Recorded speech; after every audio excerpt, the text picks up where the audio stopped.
E na questão do aterro, quando você utiliza um aterro mais para frente, você pode utilizar o próprio chorume, o próprio metano produzido, o próprio metano gás, para produzir a questão da energia. Você tem como produzir energia a partir do metano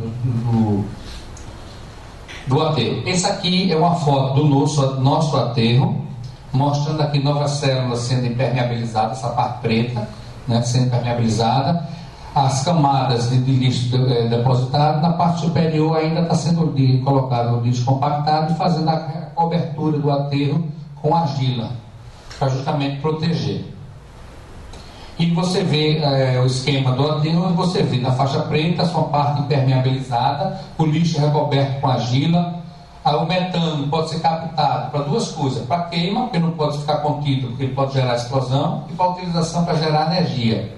E o chorume, ele deve ser tratado para quê? Para que aquela água seja uma água de reuso, para utilização em lavagem de pátios e para aguação de plantas. É como você deve utilizar. E só para mostrar o esquema normal diário: o compactador derruba o lixo, o resíduo, as pás, né, fato de espalhamento, a compactação, e todos os dias tem que ser recoberto esse lixo para justamente não gerar grandes efeitos nocivos. E para sempre ter mais uma informaçãozinha, no Brasil, uma pesquisa recente do Banco Mundial, ele apontou que se 42% dos nossos resíduos jogados em lixões a céu aberto fossem para aterros sanitários, onde esse chorume e o metano podem ser coletados, o aproveitamento desse biogás da compostagem abririam 110 mil novos empregos em 18 anos e acrescentariam 35 bilhões de dólares na economia do Brasil. Então a gente tem uma riqueza muito grande e basta saber aproveitar. E agora vamos passar para a parte do mecanismo de controle, né? Propriamente dito, como a gente havia falado. O que a gente estabeleceu como mecanismo de controle? O primeiro deles,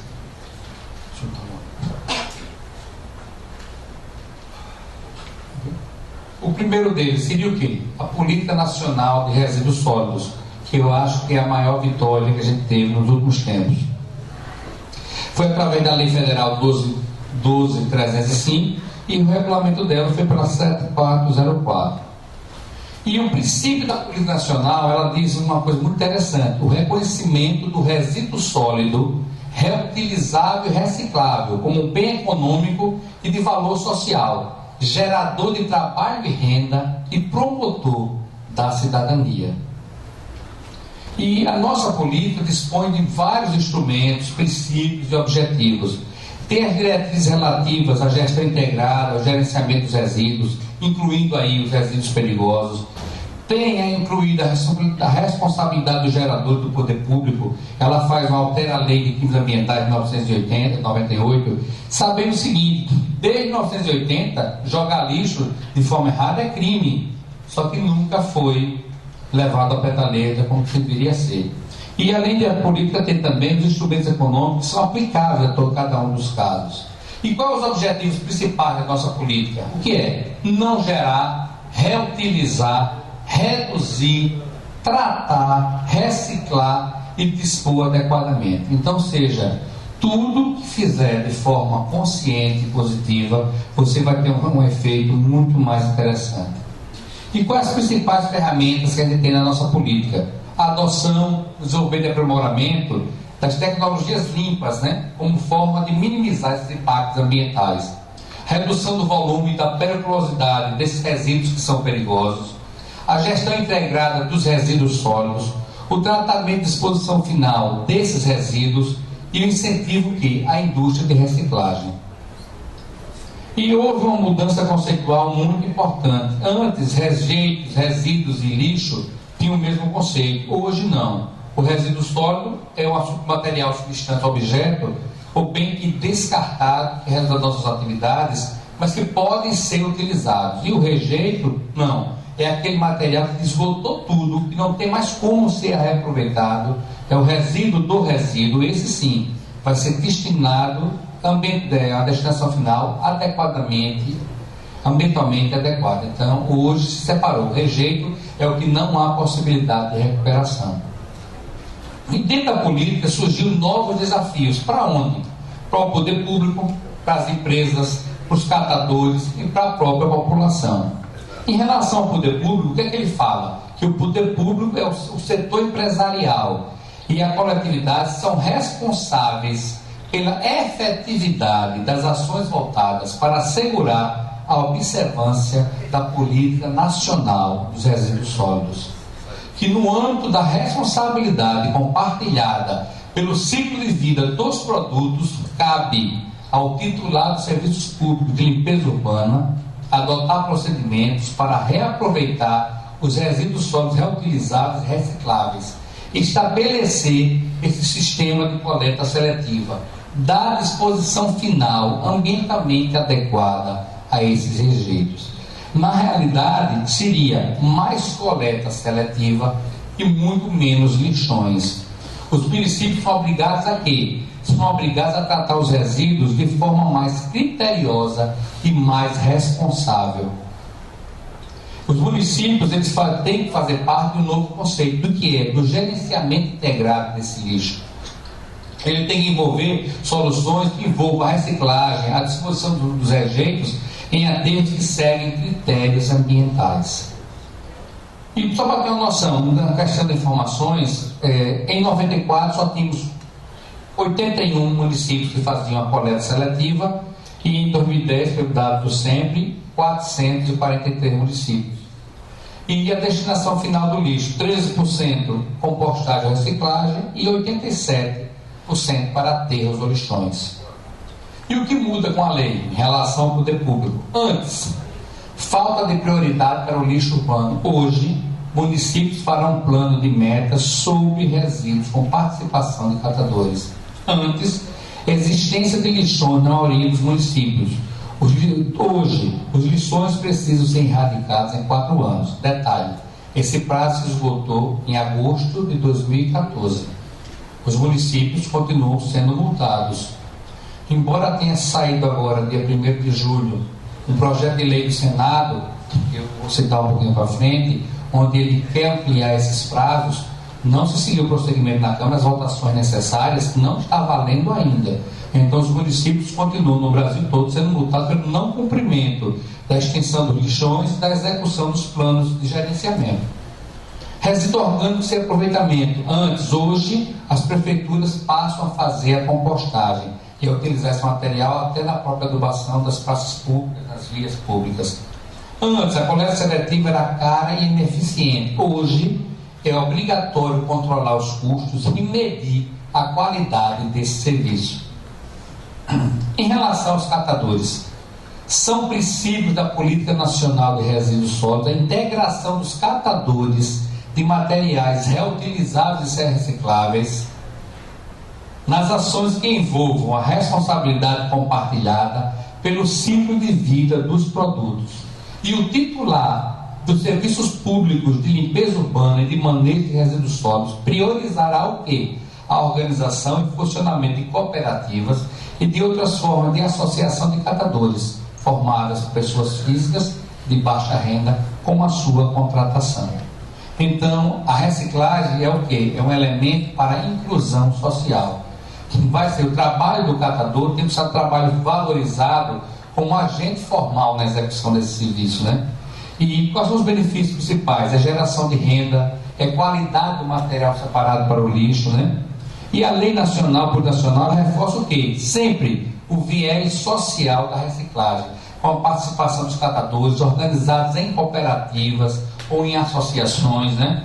E esse é um modelo que, mais um ponto positivo para o nosso país, que está sendo exportado pelo Brasil para outros países em desenvolvimento, justamente a união dos catadores, a utilização dos catadores do sistema de cooperativa. E para a gente ter uma noção, hoje nós temos cerca de 1 milhão e pouquinho de catadores no Brasil. Então, pessoal, vou ter alguns números: 1 milhão de catadores, 32 mil apenas trabalhando de forma organizada em cooperativas, 1.200 cooperativas que existem aproximadamente no Brasil e separam por dia 2 milhões e 400 toneladas de resíduos recicláveis diariamente, onde a gente tem uma produção do ano passado de 78 milhões.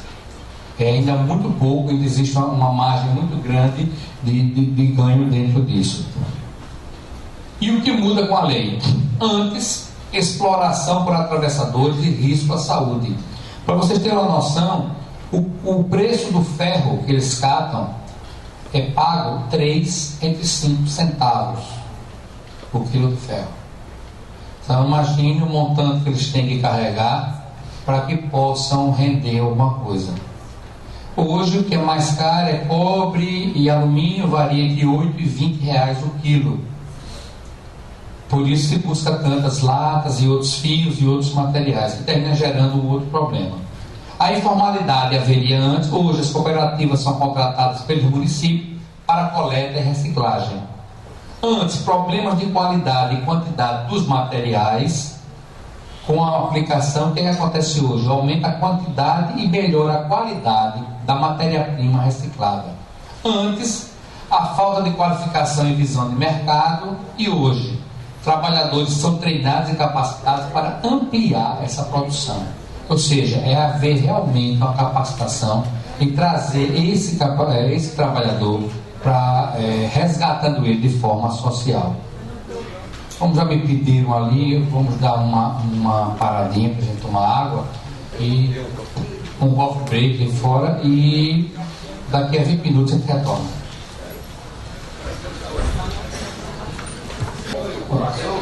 Dando continuidade aqui a nosso bate-papo. Pronto. Em relação às empresas, o que é que o Plano Nacional diz? Os fabricantes, importadores, distribuidores, comerciantes têm responsabilidade que abrange o recolhimento dos produtos e dos resíduos remanescentes após o uso, assim como sua subsequente destinação final ambientalmente adequada no caso de produtos objetos de sistema de logística reversa.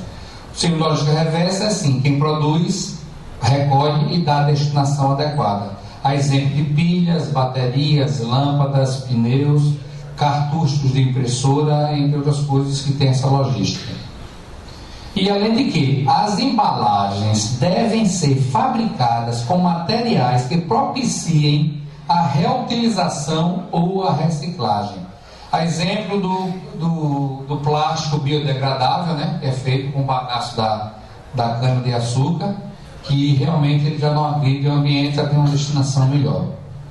E tudo se transforma dentro de uma empresa, né? Essa é o maior objetivo dentro em relação à empresa.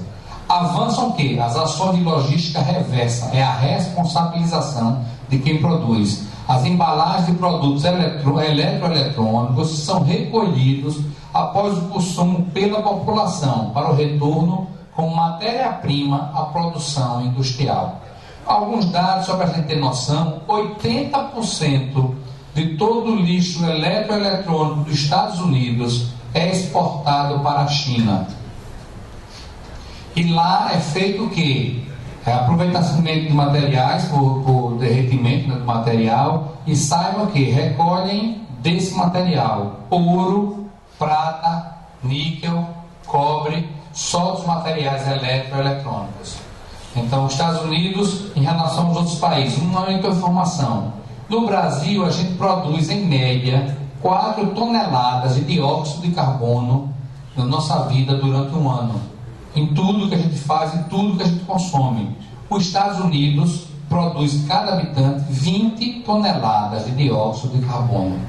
Na Europa, é entre 4 e 6 toneladas de dióxido de carbono. Então, os Estados Unidos é o país mais consumidor, de maior consumo, que gera hoje o maior passivo ambiental, tanto que ele se nega a assinar alguns protocolos para redução da emissão de carbono. E para a gente ter uma noção do crescimento da reciclagem no Brasil, em 99, apenas 4% da massa de lixo recolhida de resíduos era reciclado. Em 2008, já está em torno de 13%, e hoje aproximadamente de 17% a 18% dessa massa de lixo ela é reciclada. E o que muda com a lei para as empresas? Antes, a inexistência da lei nacional para nortear os investimentos da empresa. Hoje, é um marco legal que vai estimular essas ações empresariais. Há direitos, mas há principalmente deveres. Produziu, tem que destinar. Antes havia falta de incentivos financeiros. Hoje, novos instrumentos financeiros que impulsionarão a reciclagem. Antes, baixo retorno de produtos eletroeletrônicos pós-consumo. Hoje, mais produtos retornarão à indústria após o uso pelo consumidor. Em relação aos pneus, só para informar, antes havia uma proporção de 4:1, 2:1, hoje é 1:1. Cada pneu produzido, a indústria tem que recolher um pneu usado. E antes, desperdício econômico sem a reciclagem. Hoje, reciclagem avançará e gerará o quê? Mais negócios com impacto na geração de renda. Eu acredito que o ponto principal na reciclagem, além da geração de renda, é realmente a inserção social. É trazer os catadores de uma vida marginalizada, né, para uma vida mais equilibrada, dentro de cooperativas, tendo uma condição de vida econômica e social e ambiental e de saúde mais equilibrada. E para a população, não é só responsabilidade para catador, para empresa, para poder público, não. A população tem sua responsabilidade. Sempre que estabelecido o sistema de coleta seletiva pelo Plano Municipal de Gerenciamento dos Resíduos Sólidos, os consumidores são obrigados. Isso não é optativo, não. São obrigados a condicionar adequadamente, de forma diferenciada, esses resíduos. O poder público municipal pode instituir incentivos econômicos aos consumidores que participam dessas ações. Quer dizer, você não basta produzir, você é responsável por separar e deixar disponível a coleta seletiva. E o que é que vai acarretar principalmente? Mudança de hábitos. É a história do reciclar, reutilizar, repensar as nossas atitudes. O consumidor precisa o quê? Fazer a parte, né? Para quê? Para que o lixo deixar de ser um problema e introduzir novas atitudes que melhorem realmente a vida nas cidades. E o que muda com a lei? Para a população, não separação do lixo reciclável nas residências. Hoje, o consumidor fará separação mais criteriosa nas residências. Haveria falta de informação, campanhas educativas passarão a mobilizar os moradores, tem que ser contínuas e ininterruptas, né? A coleta seletiva melhorará para recolher mais resíduos. Há falha nesse atendimento da coleta, mas aí a melhora aumenta. E pouca reivindicação junto às autoridades. O cidadão exercerá seus direitos junto aos governantes. Só assim é que se consegue realmente equilibrar de uma forma mais eficiente. E que seriam, então, dentro de toda a política nacional, as principais responsabilidades dos municípios frente a essa política? O que é? Elaborar e implantar o Plano Municipal de Resíduos Sólidos. A implantação da coleta seletiva sustentável e com catadores, que também seja executada a própria compostagem. E a eliminação dos lixões. E quais são os planos necessários que deverão ser executados? O Plano Nacional de Resíduos Sólidos está inserido dentro da própria política, onde se estabelecem as metas de execução dos planos. Os planos estaduais de resíduos sólidos, no caso de Alagoas, está em andamento já a execução desses planos. Aí tem os planos microrregionais de regiões metropolitanas, os planos intermunicipais, os planos municipais e o plano de gerenciamento de resíduos sólidos, este por parte das empresas. Lembrando que, se existe um plano microrregional que engloba uma região daquele estado, não é necessário que tenha um plano específico daquele município. Se um plano maior englobar vários municípios, você sana esse problema. É justamente induzindo o quê? A utilização dos consórcios municipais, né? O ente jurídico foi criado justamente para fazer essa execução, minorar esses custos. E acesso aos recursos, né, incentivo através da União. A exigência começou o quê? Para a execução desses planos em 2 de 8 de 2012. Só que o prazo se esgotou em agosto do ano passado. Era 1,5 bilhão do PAC 2, só que houve corte de recursos com tudo que aconteceu. E a prioridade, para quem são esses recursos? Para quem? Para os municípios se implantarem. Há duas questões: ou os consórcios intermunicipais, ou consórcios intermunicipais e a coleta seletiva com a participação dos catadores. Não haverá recurso e incentivo a esse financiamento aos municípios se ele não participar, desde que dentro das condições ideais, né, dos consórcios intermunicipais. E isso é uma condição necessária e básica para que venham os recursos. E a nossa realidade, mais algumas informações. No ano passado, 2014, foram coletados 76 milhões de toneladas, com aumento de 44,1% em relação ao ano anterior, que foram 73 milhões. 41,7% dos resíduos são depositados em lixões e aterros controlados, são quase lixões. 58,3% dos resíduos têm destinação final adequada. Usam aterros sanitários construídos em áreas impermeabilizadas, medição de gases e escoamento do chorume. E dos municípios do país, eu estava até citando, o conselheiro citou que seriam 5.565. Eu descobri dois números e tentei e não consegui saber qual dos números é nosso. O IBGE diz às vezes que nós temos 5.565 e outra vez ele informou que tem 5.570. Eu tive o cuidado de somar e deu 5.570, mas aí é irrelevante. Desses municípios, 3.344 ainda fazem uso de locais impróprios para destinação final desses resíduos. E 1.569 utilizam lixões a céu aberto, que é a pior forma que existe de descarte. Ou seja, mais da metade dos municípios brasileiros não se adequou à nova legislação, embora desde a década de 80 é proibido jogar lixo em qualquer lugar. Vamos seguindo. Realidade atual. Não está valendo, mas foi aprovado no dia 1º de julho, a PLS, o projeto de lei do Senado, a 425/2014, com a intenção, ainda tem outras votações, que se aumente o prazo para implantação, fechamento dos lixões.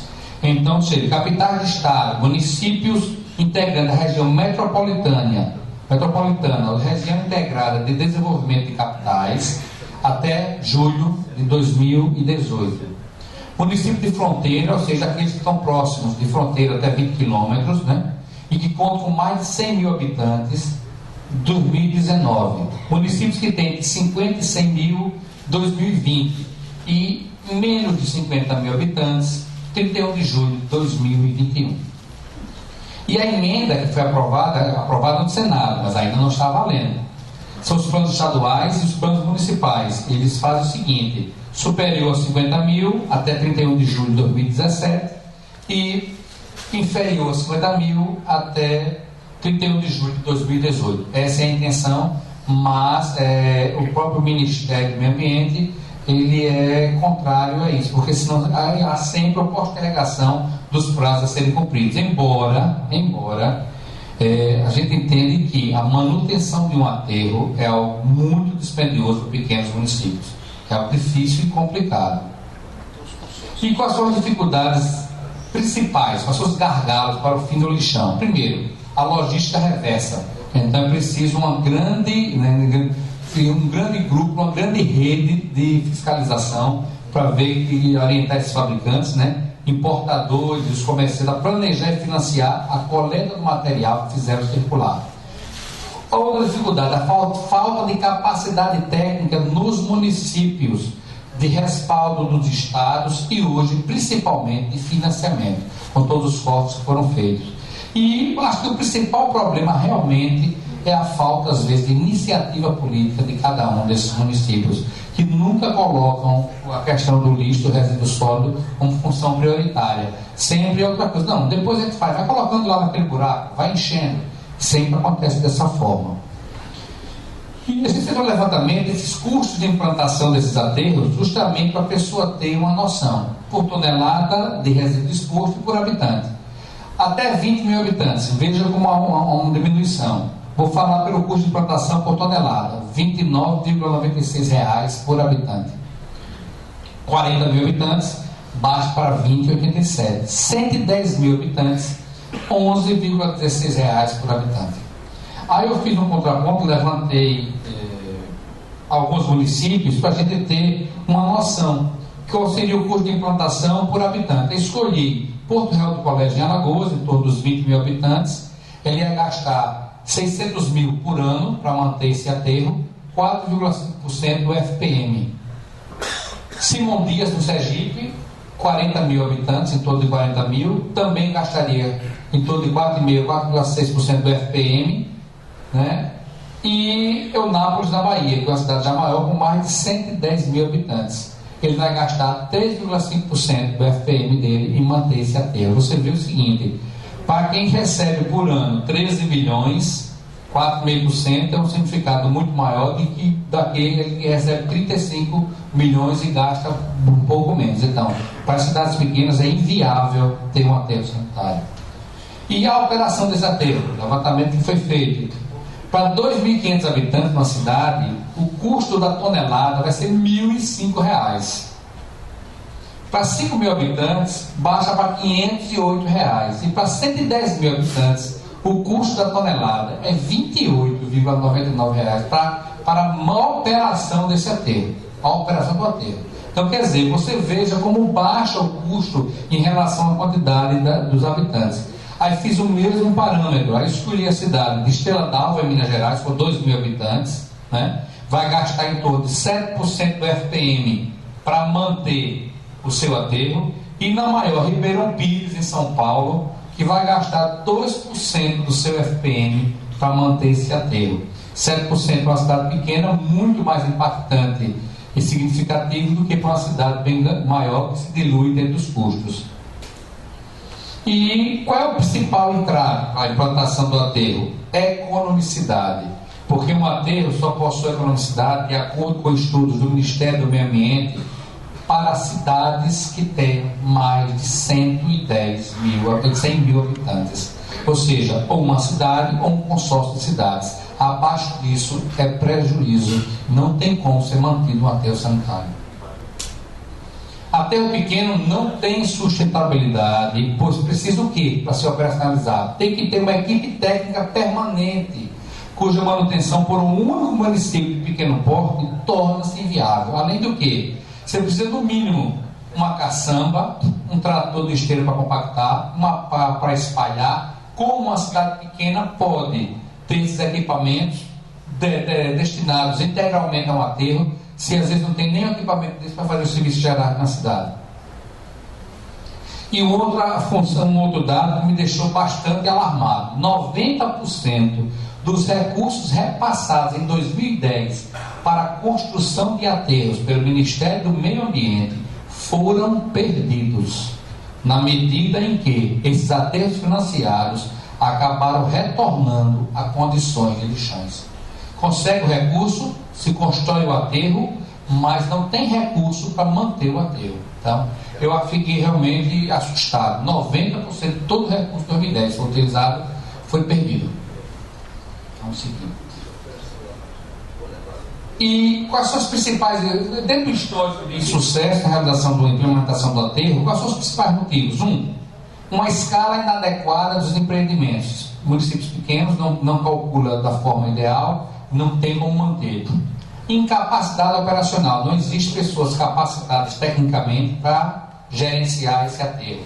Insustentabilidade econômica e financeira, que é um custo muito alto para municípios pequenos, não tem como ele manter um aterro funcionando. E a ausência de desenvolvimento institucional dos municípios, quer dizer, se ele não se desenvolve como um todo, não tem como ele implantar e gerenciar esse aterro. E qual seria a solução para a implantação do aterro sanitário? Seria o quê? O consórcio público.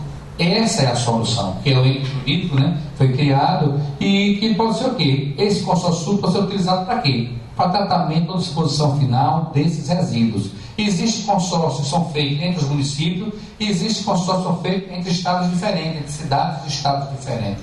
Então não há problema, desde que seja feita essa solução. E Dentro dos municípios que utilizam os consórcios, eu levantei um dado para a gente ver. Municípios que participam de consórcios depositam em aterro sanitário 46% de seus resíduos. No lixão, 21%. E os que não participam depositam em aterro 24% e no lixão, 54%. Então, quer dizer, você vê a situação é totalmente antagônica. Quanto mais houver organização, melhor será a destinação final adequadamente adequado. E as orientações gerais sobre a recuperação de resíduos. O que é? Separar os resíduos domiciliares na fonte, a coleta seletiva dos resíduos secos, a compostagem dos resíduos orgânicos, a segregação dos resíduos da construção e demolição, que você pode utilizar esse resíduo de construção e demolição. Você faz vários tipos de materiais, brita 1, 2, 3, 4, pedra rachão, areia, e é utilizado totalmente no poder público, na utilização do poder público. A segregação dos resíduos volumosos, móveis e serviços e outros, a utilização e para reciclagem, que não serve para a gente, serve para outras pessoas. A segregação na origem dos resíduos de serviço de saúde, porque a gente vê aqueles tubinhos de soro, na realidade, o vasilhame do soro, ele é totalmente reciclável, ele não está contaminado. Então, até nos próprios hospitais tem que haver uma segregação de resíduos, separação de resíduos. Aquele vasilhame, ele é reciclável do soro. A lógica da ponteira da agulha não, mas todo ele que não há contato é totalmente reciclável. E é colocar todo ele em um único volume e descartado como resíduo de saúde. É um desperdício. E a implantação da lógica reversa, que hoje é um ponto mais forte disso, da responsabilização, e o encerramento de lixões e bota fora. Bota fora a gente vê nas esquinas, nos terrenos, e tem um evento muito curioso. Alguém coloca, pode passar de manhã, alguém coloca um resíduo sólido, bota um entulhozinho, quando você passar a noite, aquele local virou um local de despejo de entulhos, os outros vão seguindo um mau exemplo e vão dando continuidade a isso. E o mecanismo de controle, através da população. Primeiro, através da Política Nacional de Resíduos Sólidos. Através da população. Qual é o melhor mecanismo? É exercer a cidadania. Ou seja, o exercício do quê? Dos seus direitos, seus deveres políticos e sociais estabelecidos na Constituição. A cidadania implica em quê? Que os seus direitos e deveres estão interligados. O respeito e o cumprimento de ambos contribuem para uma sociedade mais equilibrada. E quais seriam os deveres do cidadão? Os direitos, a gente não precisa dizer, que todo mundo se lembra bem, né? Mas os direitos, os deveres: votar para escolher os governantes, cumprir as leis, educar e proteger seus semelhantes, proteger a natureza, consumir de forma consciente, proteger o patrimônio público e social do país. Então é esse um dos melhores mecanismos de controle que a gente pode ter. Melhor do que qualquer outro, melhor do que as leis, melhor do que os tribunais, melhor do que o poder público. É cada um exercer a sua cidadania. E contrário a esse exercício da cidadania, a gente vê isso em tudo quanto é lugar. São descartes irregulares do materiais de construção civil, os resíduos de construção civil, e próprio materiais de saúde que são recolhidos e jogados em qualquer lugar. Então, quer dizer, as pessoas não exercem os seus deveres e querem cobrar do poder público. E isso é muito complicado. Eu acho que primeiro a gente tem que cumprir para depois exigir os nossos direitos. E no outro método de controle, mecanismo de controle, citaria o nosso Tribunal de Contas. Como ele faria esse controle? De uma forma bem simples, exercendo o seu papel como deve ser. Auditoria governamental, através das auditorias de conformidade e das auditorias operacionais. Na conformidade, o que ele vai fazer? Analisar a parte contábil financeira, avaliar as demonstrações. Na legalidade, o cumprimento das leis. Se a gente tem uma lei da década de 80, não se pode jogar lixo fora, é crime e não se cumpre, então alguém tem que fazer esse papel, de analisar essa legalidade do cumprimento da lei. E na parte de obras, examinando e avaliando o que é a execução e a qualidade de obras e serviços de engenharia. E da parte da auditoria operacional, o que é? É buscar algo a mais, é possuir um propósito muito mais ambicioso, é unir a antiga tradição de auditar com um novo olhar para o resultado. É ver o que? É o que se faz, o resultado, é a resposta que se pode dar à sociedade. É justamente a forma melhor que a gente pode mostrar às pessoas como tudo vem sendo feito. E dentro dessa auditoria operacional, que hoje eu acho que é um dos elementos mais fortes que tem, quais seriam as 5 dimensões principais? Primeiro, a economia. Na economia, quem é? Quem vai gastar bem. Você vai executar a atividade ao menor custo. Você tem que saber gastar bem. Na eficiência, é apresentar um desempenho satisfatório, sem desperdícios. Ou seja, gastar bem, lá antes é gastar menos, gastar bem. Eficácia é alcançar os objetivos da meta previstas, ou seja, gastar com sabedoria, gastar sabiamente. A efetividade, prestar um serviço com qualidade, ou seja, é um indicador da satisfação externa. É quando você mostra a população o trabalho que o seu tribunal faz, mostrando que, olha, o trabalho está bem executado, a gente está firme, está mostrando o que deve ser feito e dando resposta e satisfação à sociedade. E a equidade é observar os critérios de justiça e igualdade, ou seja, é o equilíbrio das oportunidades, tanto por parte do serviço prestado à população, como por parte da execução do serviço por meio das empresas. E o exemplo que a gente colocou dentro do nosso auditoria operacional é algo que a gente vem acompanhando há muitos anos, que é a operação do aterro sanitário do município de Maceió. Então começou em 2010, onde foi feita a primeira célula domiciliar, né, onde tem o espalhamento, a compactação e cobertura com argila dos resíduos, e o chorume gerado era captado através de drenos e direcionado para a estação de tratamento. E naquela época, esses problemas já foram sanados, já não existe esse problema lá. Foi verificado uma deficiência de captação do chiviado, que é todo o líquido que desce, não só o chorume, resultado de água, de chuva e tudo. Que existia uma lagoa de chorume dentro do aterro sanitário, que era algo impraticável, né? Porque você tem um aterro, uma tecnologia mais eficiente, e tinha uma lagoa de chorume, que era realmente um vetor de contaminação sem tamanho, e emanava o cheiro, mau cheiro, que era inconcebível.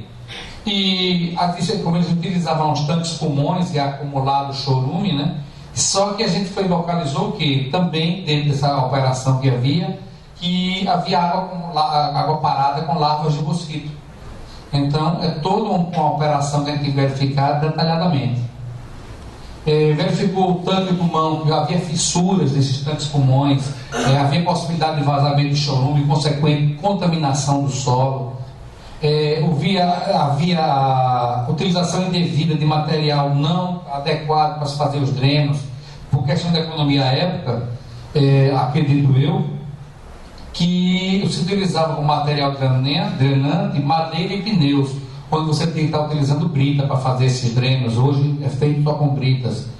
Havia uma ação de erosão muito grande nos taludes, não havia presença de gramíneas, né, para fazer essa verificação. Então, duas coisas foram verificadas. Além de não haver a contenção por gramíneas, havia o corte indevido, né, que o corte deveria estar na proporção em 30 ou 45 graus, havia corte por 90 graus, que não oferecia resistência nenhuma na operação do aterro. A própria estação de tratamento, uma das alagoas de estação de tratamento ainda estava inativa, e isso tinha sentido porque foi quando se começou a operação, não havia ainda a quantidade suficiente de chorume para ser utilizado, e na época a estação de tratamento, o laboratório dela ainda se encontrava em construção. No segundo momento, nós voltamos lá em 2014, que viu que a primeira célula continuava sendo utilizada, que ela foi preparada para durar em torno de 5 anos, né, a célula, e o aterro conta com 5 células de a vida útil estimada em 20 anos. Ela era para 4 anos, mas ela está sendo utilizada mais do que a capacidade original, o que é bom ganho para o aterro sanitário de Maceió. E fizeram uma segunda célula que estava sendo escavada, hoje em dia está praticamente terminada, é realmente uma obra de engenharia, já se preparando para a segunda etapa, a utilização da segunda célula na questão do aterro. E a gente viu a estação de beneficiamento de entulhos, e o que acontecia aí, que foi em 2014, é onde lá todo o material da construção civil se faz britas de 0 a 4, pedra rachão, que é utilizado no poder público. Só que essa estação estava inativa. Aí me perguntaram por que tem aquele tomate ali. Eu digo, o tomate é elemento de auditoria. Cara, é elemento de auditoria? Sim, porque a germinação do tomate leva de 90 a 120 dias. Se o tomate estava germinado sobre o solo, significava que a 90 a 120 dias a estação não funcionava. Então ele é o companheiro que ajudou a saber, na época, o que acontecia. A estação de tratamento continuava sendo reformada em 2014, né? Informada. Havia produtos químicos. O tratamento estava armazenado ao ar livre, ácido sulfúrico, que é um ácido que é usado para baixar o pH do chorume, que é utilizado no tratamento. Estava com suas validades vencidas, mas que a gente solicitou da SNUM e eles fizeram o recolhimento desse material e armazenaram adequadamente. Em 2015 nós voltamos lá esse ano para dar seguindo o material o monitoramento da operação do aterro. Os taludes continuam sofrendo uma ação danosa da erosão, porque o material lá não é argiloso, tem uma presença de areia muito alta, mas é necessário haver. Então está se utilizando às vezes algumas mantas para fazer essa contenção, mas é necessário. Continua essa erosão muito forte, precisa realmente replantar as gramíneas com contenção dessas encostas, né? A colocação dessa manta geotexta já na nova célula, eu estou utilizando para fazer a complementação lá do aterro, né? O resíduo ele é recebido, é compactado e deve ser diariamente recoberto com argila, uma camada de 60 a 80 centímetros, para poder evitar a contaminação e os vetores. E uma das coisas que a gente observou é assim, que aí é a não ajuda da população. Existe um percentual muito alto dentro do lixo domiciliar de materiais de pó e entulho da construção civil, que causa um prejuízo muito grande financeiro e diminui a vida útil do aterro. Por quê? Quando as pessoas nas suas residências colocam dentro do lixo domiciliar podas e colocam material da construção civil, o aterro, que no caso a prefeitura pagando, quando ela paga a tonelagem do resíduo, ela está pagando aonde a pessoa deveria estar pagando para depositar o resíduo de construção civil no aterro, a prefeitura está pagando a empresa como se fosse resíduo domiciliar. Então é preciso realmente uma campanha muito grande por parte do poder público em relação às pessoas, à população, para que sane isso. Isso gera uma despesa e um prejuízo muito grande. Essa é a nova célula que foi praticamente terminada hoje da aplicação da manta, né? A estação de tratamento continua, infelizmente, sem funcionar. Todo o choro coletado está sendo enviado a Casal e não está acontecendo o tratamento desse chorume, apenas a sua diluição. Aí tem alguns poréns nessa história. A legislação não permite que o chorume seja diluído e lançado quase in natura no emissário submarino. Ele pode ser utilizado como elemento para acelerar o tratamento do esgoto domiciliar. Porque a quantidade de matéria orgânica que tem no esgoto domiciliar, ele faz com que o teor de amônia que tenha dentro do chorume seja reduzido. Então um ajuda o outro, mas não pode ser diluído e lançado in natura dentro do aterro. A nossa legislação não permite que aconteça isso. A estação, infelizmente, encontra ainda sem funcionar e a manutenção é preocupante porque equipamentos são caros e estão, de certa forma, se deteriorando. Vegetação que cresce, o material que... as peças se enferrujam, a graxa endurecida, e dessa vez a nossa ajuda foi a mamona. Porque a mamona ela leva 75 a 90 dias para frutificar.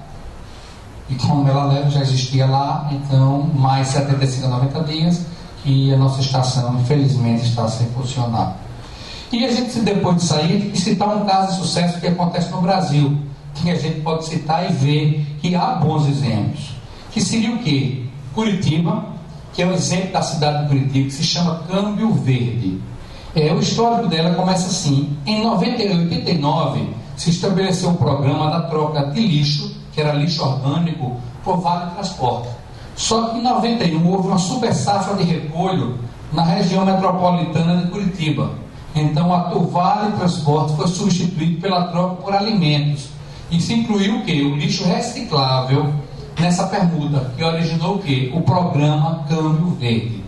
Até hoje, o programa Câmbio Verde ele consiste na troca do lixo reciclável por hortifruti e granjeiro. Da seguinte forma: 4 quilos de lixo reciclável é equivalente a 1 quilo de alimentos. E 2 litros de gordura vegetal animal também pode ser trocado por 1 quilo de alimentos. O que é que se resolveu? Quais foram as vantagens disso tudo? Viu? A vantagem que é que você dá escoamento às super safras, você atende aos pequenos produtores rurais, você melhora a qualidade da alimentação da população de baixa renda e contribui para a limpeza e preservação do meio ambiente. Essa troca é efetuada quinzenalmente e eles possuem mais de 100 pontos de troca de toda a cidade de Curitiba. E eles fizeram a evolução desse programa, Câmbio Verde. Aí tem mais o Câmbio Verde Solidariedade, que é feito com as instituições de caridade assistenciais que trocam seus resíduos por alimentos, e tem o Câmbio Verde Especial nas escolas, onde eles estimulam os estudantes a trocarem seus recicláveis pelo quê? Por brinquedos, cadernos, chocolates e até ingressos para show. Então, quer dizer, de uma certa forma, ele está incutindo já na criança essa consciência ambiental.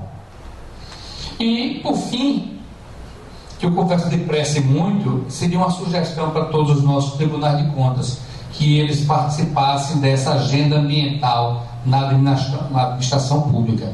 O Tribunal de Contas de Santa Catarina, ele faz parte dessa agenda ambiental da administração pública e possui o selo verde da sustentabilidade.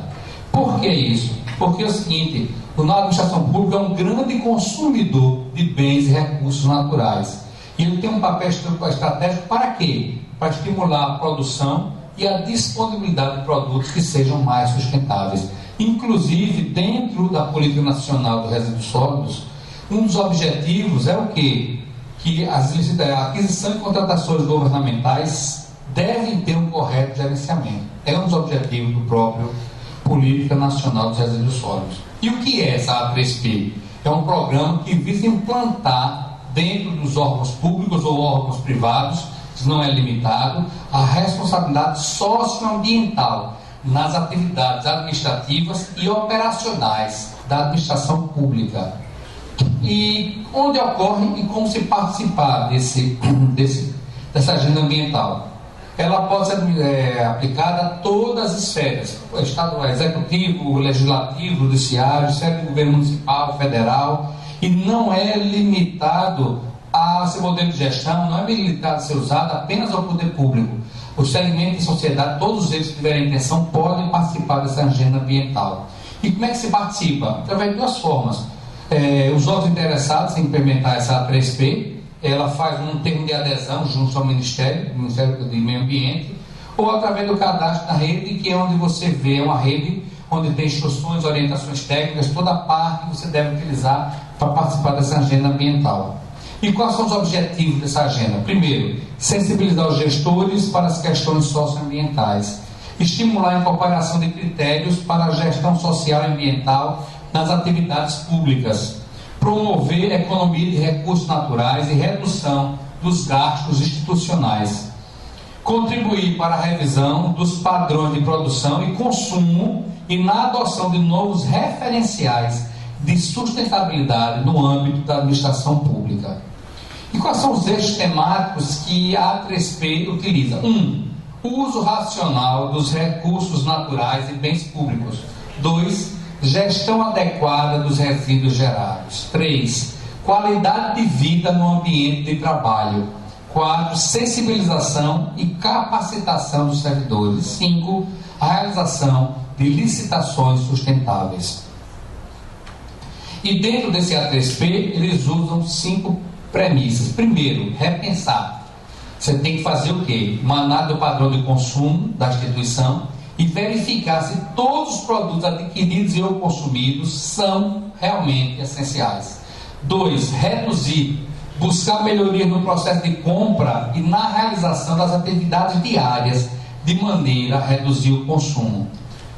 3. Reaproveitar. Antes de descartar qualquer material, analisar se não pode ser utilizado novamente, mesmo que com outro propósito. A história do estudo das impressões, você usou para fazer rascunho, entre outras questões. Reciclar, separar os resíduos e encaminhar para a reciclagem. Lembre-se que a qualidade do resíduo, como ele fala sempre, é fundamental para ter uma reciclagem eficiente. A quantidade de papel que se gera na repartição pública é algo realmente muito grande. E por último, recuse o consumo de produtos que gerem impactos socioambientais significativos, analisar as especificações do edital de licitação da instituição e verificar se não está sendo adquirido produtos que possam ser danosos em qualquer etapa de seu ciclo de vida. E para fim é só esse desenhozinho para a gente observar, para não deixar que o monstro do lixo acabe com a vida da gente. Muito obrigado.